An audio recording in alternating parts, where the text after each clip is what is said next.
Estudia y Aprende presenta Movimiento del 68. Los estudiantes de 1968.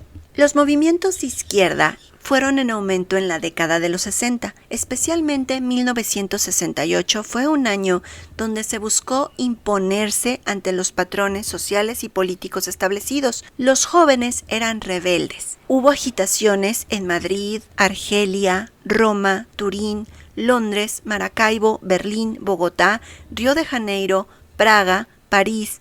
Parecía que todos se habían puesto de acuerdo en representar un cambio a nivel mundial, en luchar siguiendo las ideas de Sartre, de Bourdieu, quienes hacían una crítica acérrima a los esquemas establecidos y proponían una sociedad distinta a la tradicional, autoritaria y opresora. La calle fue el escenario que vio marchar a los jóvenes que trataban de despojarse de todo aquello que consideraban parte de lo antiguo, lo tradicional, lo establecido.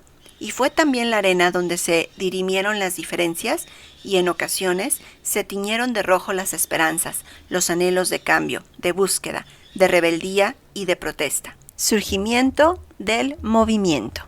Vayamos a un 22 de julio de 1968. Había rencillas entre los estudiantes politécnicos de las vocacionales 2 y 5 del IPN en contra de estudiantes de la preparatoria Isaac Ochoa Terena, incorporada a la UNAM. Los estudiantes de estas escuelas crearon una trifulca en la plaza La Ciudadela. Los motivos fueron intrascendentes por un partido de fútbol. Como consecuencia, los preparatorianos llevaron la peor parte, porque su plantel fue apedreado y sufrió daños. Al día siguiente llegó la represalia. Estudiantes de las preparatorias 2 y 6 de la UNAM, que no habían participado en los acontecimientos del día anterior, apedrearon la vocacional 2 del Politécnico, y estudiantes de la vocacional 5 se suman al contraataque.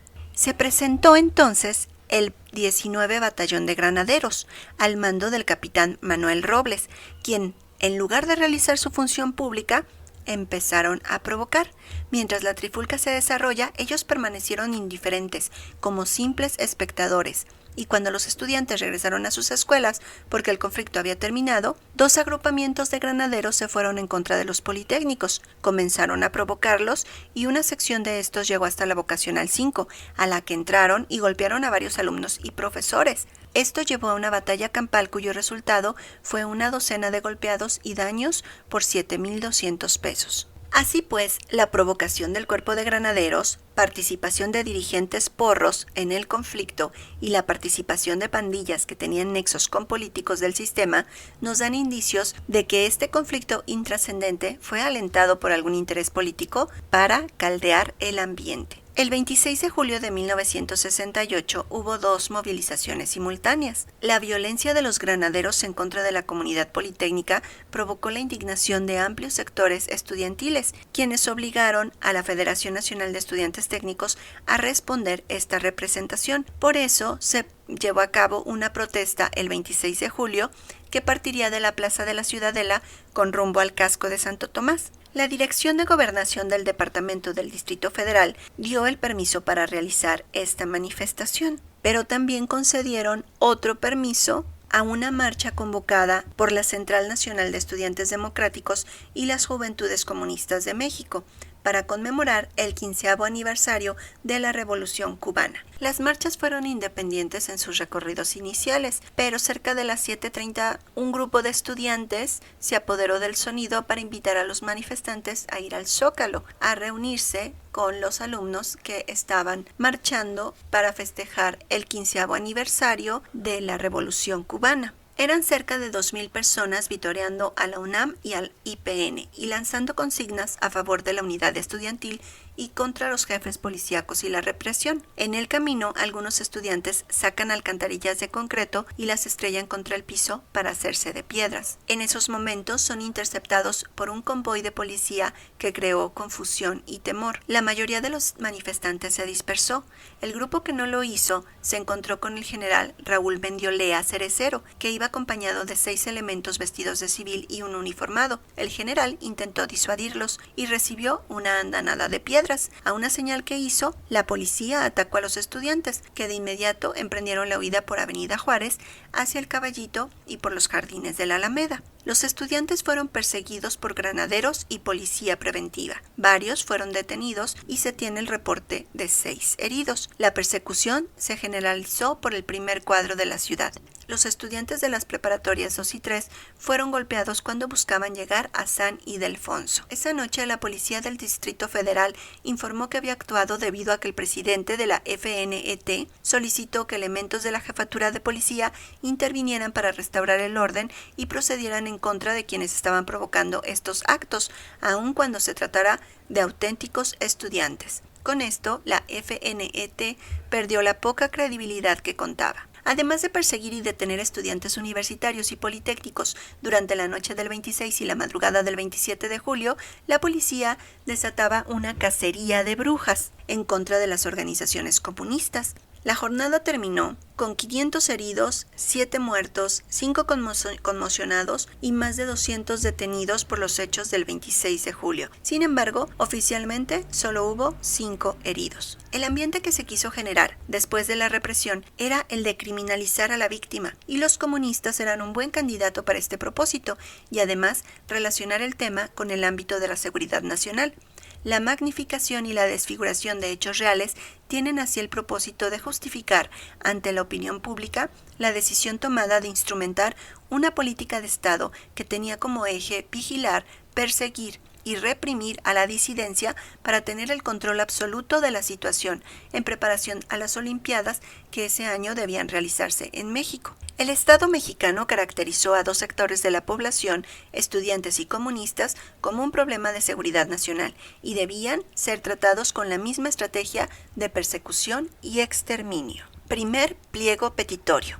Los estudiantes desde el 23 de julio respondieron con prontitud, organizando paros en diversas escuelas y difundiendo la represión que habían padecido.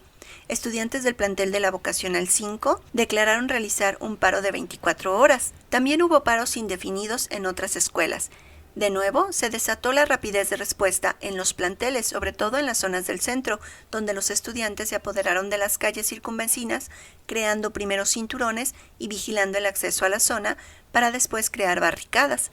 Desde el 27 de julio, el centro de la capital es escenario de frecuentes enfrentamientos entre estudiantes y granaderos. Cualquier estudiante que transitaba por esa zona, por el simple hecho de ser estudiante, era detenido. El 29 de julio se redactó un pliego petitorio que pedía lo siguiente: desaparición del cuerpo de granaderos, la renuncia de los generales Luis Cueto Ramírez y Raúl Mendiolea Cerecero, y teniente coronel Frías, jefe y subjefe de la Policía Metropolitana y jefe del Batallón de Granaderos. Nombramiento de las personas que sustituyan a estas con las características idóneas. La indemnización, si el caso lo requiere, a los deudas de los estudiantes muertos en los hechos del 19 al 29 de julio, así como atención médica, hospitalización y gastos de curación para los estudiantes lesionados.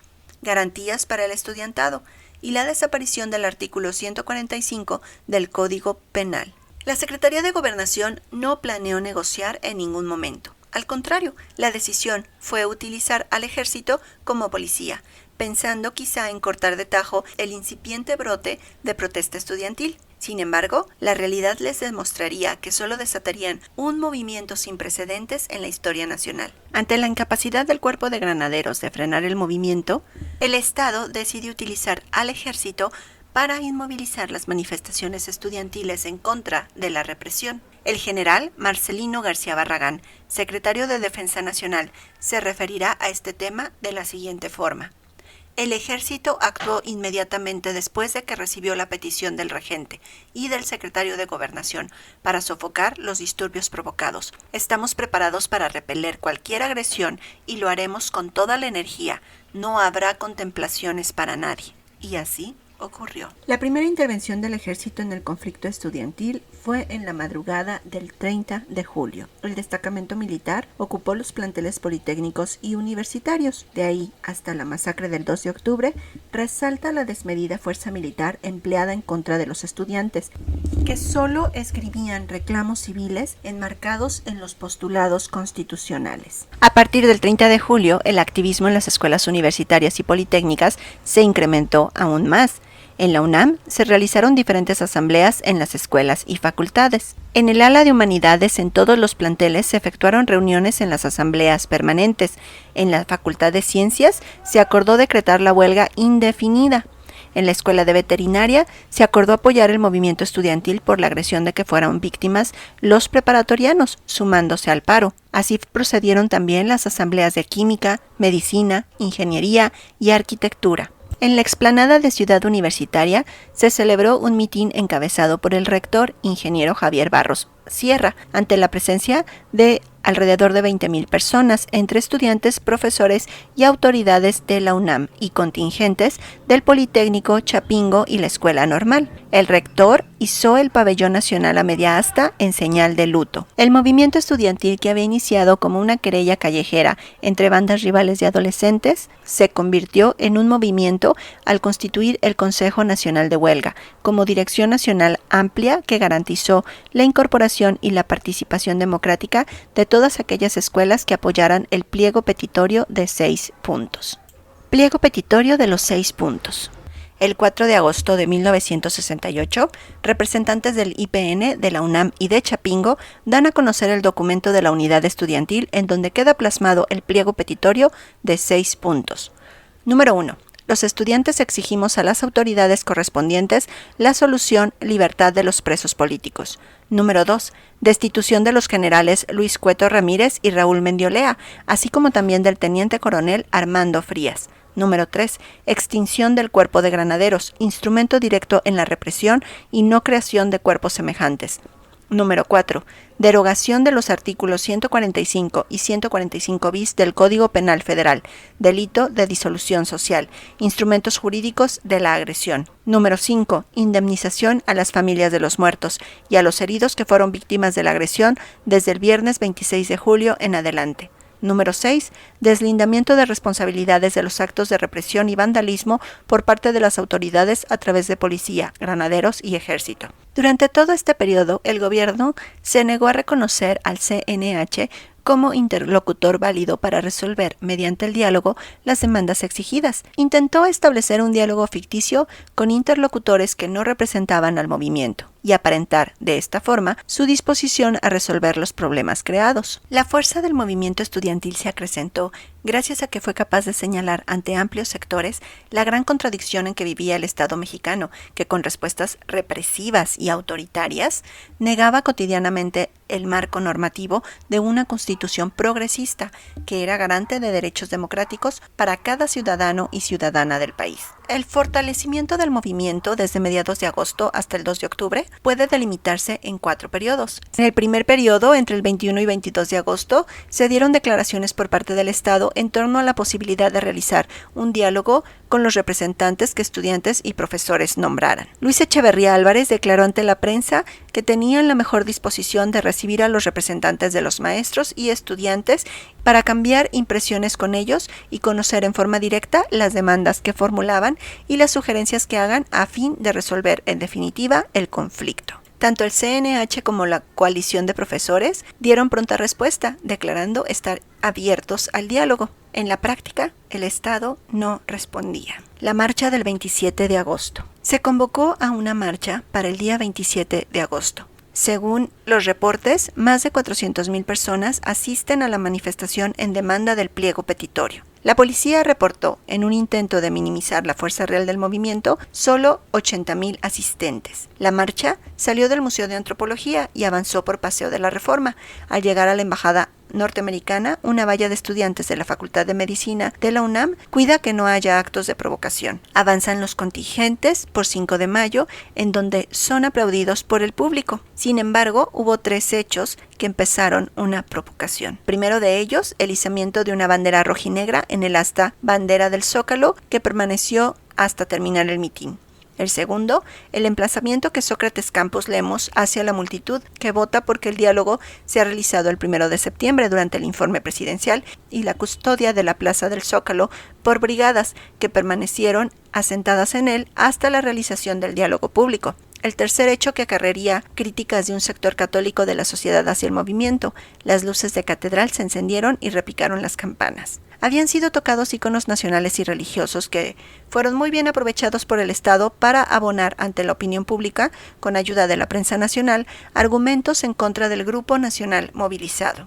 El Zócalo fue rodeado por el ejército, que desalojó a los estudiantes que permanecieron en guardia. Participaron el 43 y 44 Batallón de Infantería, así como 12 carros blindados de la Guardia Presidencial, 4 carros de bomberos, alrededor de 200 patrullas de la Policía Preventiva, 4 batallones de tránsito y unos 10 motociclistas de la Dirección General de Tránsito. Los estudiantes no solo fueron desalojados, sino perseguidos a lo largo de las calles del centro histórico. Fueron replegados hasta la Torre Latinoamericana, en donde el ejército corta cartucho y repliega a los estudiantes hasta el Caballito, en las inmediaciones de Bucareli y Reforma, donde arremete a culatazos contra los estudiantes. La prensa nacional publicó una avalancha de declaraciones condenatorias contra el movimiento, atribuyendo a los estudiantes el izar irrespetuosamente una gran bandera de huelga en el centro de la Plaza de la Constitución y profanar la catedral al tocar sus campanas. Fidel Velázquez, líder de la CTM, declara: cualquier medida que tomen las autoridades para reprimir la actual situación estará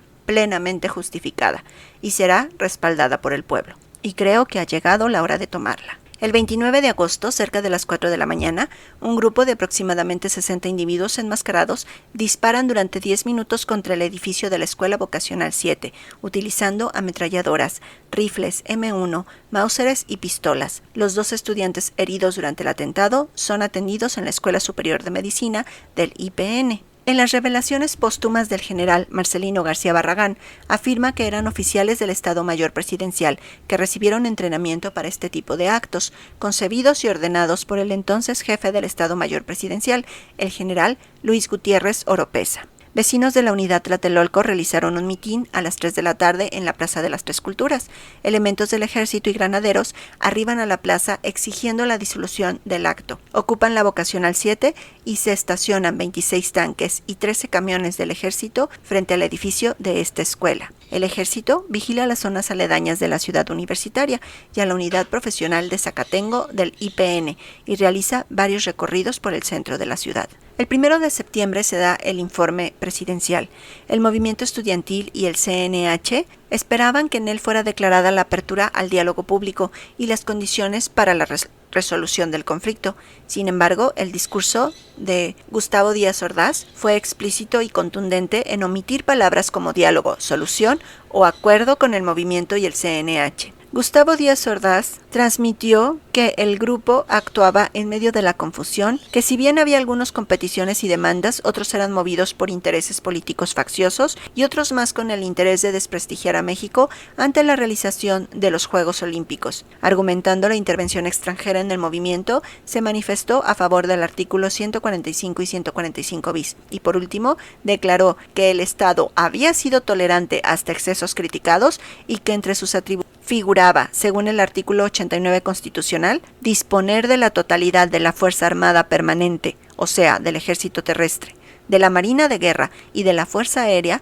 para la seguridad interior y defensa exterior de la Federación. No quisiéramos vernos en el caso de tomar medidas que no deseamos, pero que tomaremos si es necesario. Lo que sea nuestro deber hacer, lo haremos. Hasta donde estemos obligados a llegar, llegaremos. Los estudiantes, en respuesta, niegan que existan pretensiones ilegítimas hacia el gobierno. Proponen que el diálogo se base en el pliego petitorio, que se desarrolle exclusivamente entre los representantes del Poder Ejecutivo y los del CNH, que se inicie en la unidad del Congreso del Centro Médico del IMSS el día lunes 9 de septiembre a las 5 de la tarde, que se efectúe ante la presencia del CNH en pleno, la Coalición de Profesores de Enseñanza Media y Superior Pro Libertades Democráticas, la prensa nacional e internacional y los asesores que ambas partes consideren pertinentes, y que sea transmitido por Radio Nacional y Telesistemas Mexicanos.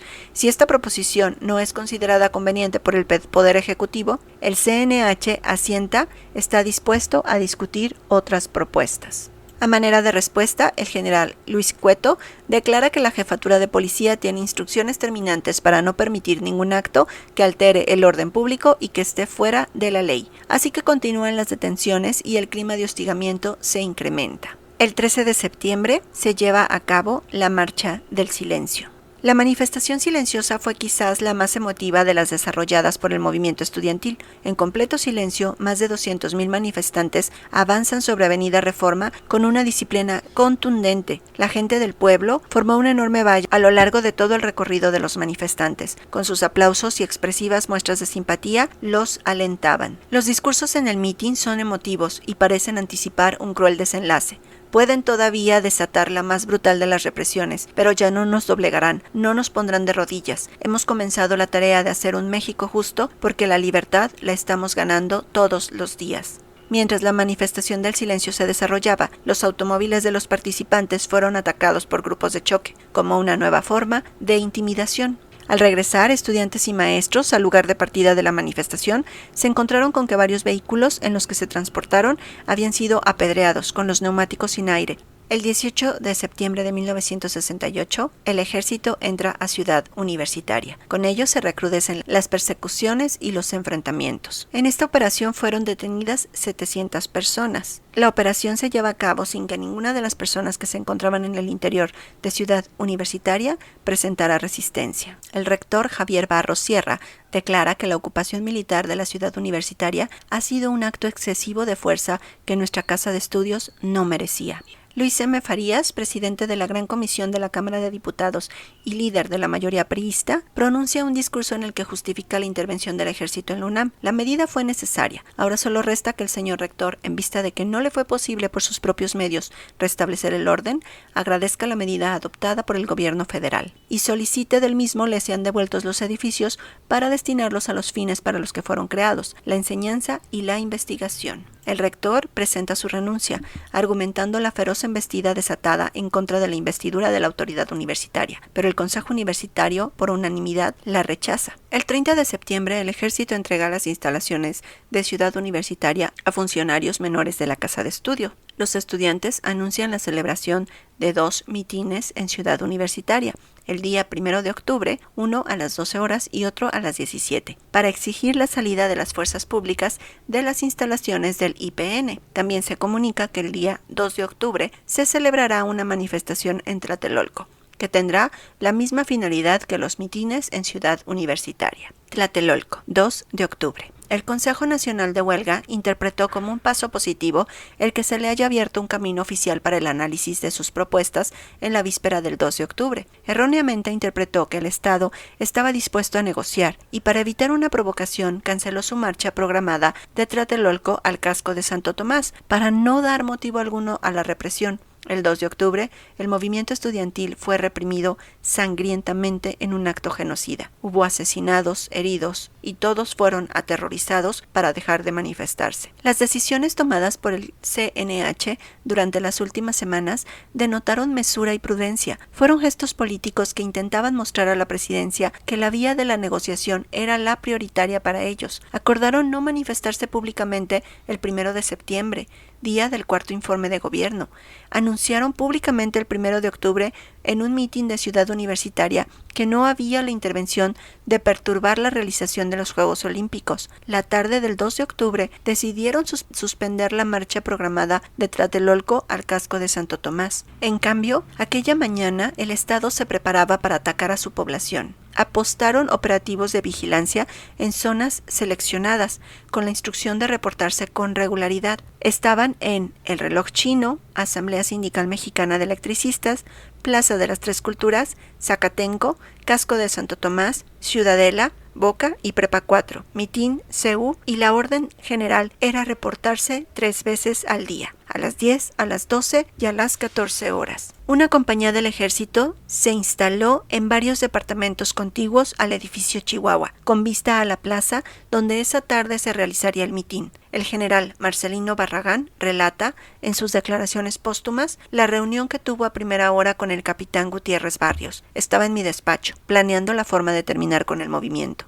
En esos momentos llegó el capitán Barrios. al que esperábamos sus informes para completar mi plan. Reunidos en mi despacho, escuché todos los informes y pregunté al capitán Barrios: ¿podemos encontrar en el edificio Chihuahua algunos departamentos vacíos donde meter una compañía? Militares vestidos de civil en el transcurso de la mañana distribuyeron gente armada en azoteas y edificios de la zona de Tlatelolco y Nonualco. Eran elementos pertenecientes al Estado Mayor Presidencial. También se instaló un triple contingente militar colocado en las cercanías Tlatelolco antes de dar el golpe contra los dirigentes del Consejo Nacional de Huelga y la comunidad reunida pacíficamente en la Plaza de las Tres Culturas. El ejército dispuso de una fuerza que fue de entre 5 y 10,000 elementos, lo que les permitió posicionarse en 4 puntos estratégicos para evitar la huida de los manifestantes, estableciendo un doble cerco para capturar a los organizadores del evento. No se trataba de una maniobra solo de disuasión, con una fuerza lo suficientemente grande como para inspirar temor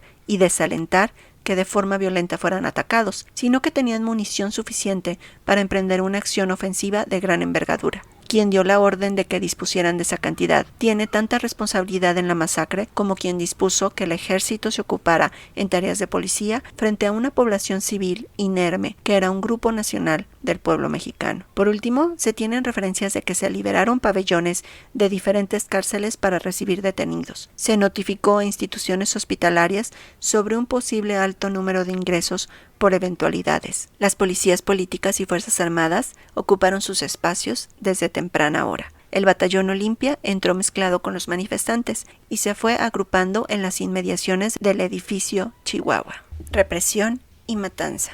El acto que se realizaría ese día en la Plaza de las Tres Culturas había sido convocado por el Comité Nacional de Huelga para iniciarse a las 5 de la tarde. Se instaló el podio de oradores y el equipo de sonido para dirigirse a los asistentes en la terraza balcón del edificio Chihuahua. Se tenía prevista la participación de contingentes estudiantiles del IPN, de la UNAM, representaciones de otras universidades, grupos obreros, campesinos y sindicales, que llenarían la plaza. A las 5:30 inició el mitin. Se calcula que había entre 6,000 y 15,000 personas. Era un mitin nutrido, con un número superior al de otros que se habían realizado en la misma plaza, y transcurría sin contratiempo. De los 4 oradores programados, 2 ya habían hecho uso de la palabra. La secuencia de los acontecimientos se desencadenó rápidamente. En todas las versiones, el acto inicia aproximadamente a la misma hora. Sin embargo, de lo acontecido en torno al inicio de la masacre, existen versiones incompletas y contradictorias. A las 18:10, son lanzadas unas luces de bengala desde los helicópteros que sobrevolaban la plaza, seguida de una ráfaga de arma de fuego automática que procedió de la zona donde se encontraba ubicado el edificio de la Secretaría de Relaciones Exteriores. A partir de este momento inicia el tiroteo. Las bengalas se interpretan como la señal de un plan de ataque en contra de la multitud, no solo en contra de la dirigencia del CNH, concentrada en el piso 3 del edificio Chihuahua. Conforme a declaraciones integrantes del movimiento, el ejército empieza la ráfaga de disparos en contra de la multitud en el momento en que son lanzadas las bengalas en el cielo. A las 18:15 ingresa el ejército desde sus posiciones, que ocupaban en una acción de cerco, disparando hacia los manifestantes y hacia el edificio Chihuahua. En un reporte de los hechos del 2 de octubre, se menciona que el ejército entró sin avisar y que los disparos provinieron del tercer piso. A las 6 de la tarde, el ejército ya estaba apostado en sus 3 ubicaciones previstas. Al momento de iniciar la balacera, el batallón Olimpia ocupa los accesos del edificio Chihuahua, sin permitir el paso ni de acceso ni de salida. A partir del momento en que se producen los primeros disparos, se generaliza rápidamente una intensa balacera. Una tarea encomendada al batallón era la de capturar a los dirigentes del movimiento. Por eso fueron congregados en torno al edificio Chihuahua, donde se encontraban reunida una importante cantidad de dirigentes del CNH. Pero su otra característica esencial del Olimpia era la de actuar con impunidad institucional. Confundidos con ciudadanos civiles, sin ser identificados. Podían no solo mezclarse entre la población ahí reunida, sino arremeter contra ella, sin que hubiera crimen de Estado que perseguir y sancionar. La acción coordinada del batallón Olimpia y el ejército fue una estrategia militar para acabar con un movimiento estudiantil que en pocos meses había logrado movilizar amplios sectores populares. La masacre duró más de 2 horas. A partir del momento en que se producen los primeros disparos, se generaliza rápidamente una intensa balacera. En ese tiempo, la dirigencia del CNH fue detenida y hasta el día de hoy es incompleta la lista real de heridos, muertos y desaparecidos. Una de las 3 agrupaciones del ejército avanza hacia el centro de la plaza, hacia los edificios desde los que provienen los disparos. Quienes ejecutaban estos disparos son reportados como francotiradores. Los manifestantes se movilizaron intentando salir de la plaza y de la zona aledaña de manera precipitada y desordenada. Los agresores, ejército y francotiradores dispararon en contra de los manifestantes, produciendo heridos y muertos. Los grupos 1 y 3 del ejército, encargados de cercar el área, solo permiten que salgan de la zona que estaba bajo fuego a gente que ellos decidan, previa identificación o a cambio de soborno, como dinero, relojes y alhajas. El fuego intenso dura aproximadamente 30 minutos. Luego los disparos disminuyen, pero se mantiene el tiroteo hasta las 8:30. En ese lapso se evitó que las ambulancias de las cruces roja y verde llegaran a la Plaza de las Tres Culturas. A las 21 horas, varios edificios habían sido ocupados en su totalidad por la tropa y algunos otros estaban siendo cateados. Los elementos del Batallón Olimpia, vestidos de civil, tienen como contraseña un pañuelo envuelto en la mano derecha. Así se identifican unos a otros y se les oye gritar: Batallón Olimpia, no disparen. Cientos de personas con las manos en alto son conducidas por los soldados hasta el muro sur de la iglesia de Santiago Tlatelolco. Todas están detenidas, a excepción de los fotógrafos y periodistas, que pueden identificarse, y ninguna persona puede abandonar o entrar a la zona, salvo rigurosa identificación. Unos 300 tanques, unidades de asalto, jeeps y transportes militares tienen rodeada la zona de insurgentes a Reforma, hasta Nonualco y Manuel González. El ejército tomó el control total de la plaza. Los miembros del CNH y demás simpatizantes que se encontraban en el edificio Chihuahua fueron detenidos y transportados al campo militar número 1. El fuego se desató en contra de una multitud indefensa. De los muertos, en que se documenta el examen de balística, se habla de calibres reglamentarios del ejército y corporaciones policíacas, lo que ubica con claridad a las corporaciones de Estado como responsables directos de la masacre. ¿Cuántos murieron? Oficialmente, 36 personas. Pero el periódico inglés The Guardian, tras una investigación cuidadosa, considera como la cifra más probable 325 muertos. Los heridos deben haber sido miles, lo mismo que las personas aprehendidas. El 2 de octubre de 1968 terminó el movimiento estudiantil. Después de la masacre, en un ambiente de represión y persecución, se realizaron asambleas en la UNAM y el IPN, manteniendo la huelga en un intento de fortalecer a los comités de lucha. Pese a que varios estudiantes fueron asesinados al realizar pintas, continuaron las brigadas de propaganda. El CNH intentó reorganizarse, convocó a movilizaciones, intentó mantener el vínculo con las escuelas de provincia, pero el movimiento estaba desarticulado en un ambiente de miedo. El CNH fue disuelto. Las escuelas regresaron a clases en un clima de aparente normalidad. Todos los intentos del CNH por resucitar el movimiento se topan con el miedo que provoca el clima de persecución, violencia y difamación sostenido por el Estado. Los días 19 y 21 de noviembre cambia la postura de sostener la huelga al regreso a clases. El paso siguiente en la desarticulación del movimiento estudiantil fue la disolución del CNH el 6 de diciembre, en donde se acuerda fortalecer los comités de lucha como último reducto del movimiento. El 13 de diciembre es convocada la Gran Marcha de Protesta. Se reunieron cerca de 5,000 estudiantes en Ciudad Universitaria. Sin embargo, el contingente es interceptado por el ejército. Se oyen disparos, por lo que la manifestación se dispersa. Se tiene registro de 878 estudiantes detenidos, de los cuales fueron remitidos 570 a la Procuraduría General de Justicia del Distrito Federal, 264 a la cárcel preventiva de la ciudad y 44 a la Vaquita. Las detenciones continuaron con estudiantes que realizaban pintas y repartían propaganda. Se persiguió hasta 1969 a los que eran señalados como comunistas y agitadores. Y ahora hay que preguntarse, ¿qué pasa en los días sucesivos? ¿Cómo se quita el miedo, la rabia, la impotencia, la vergüenza de no poder hacer nada?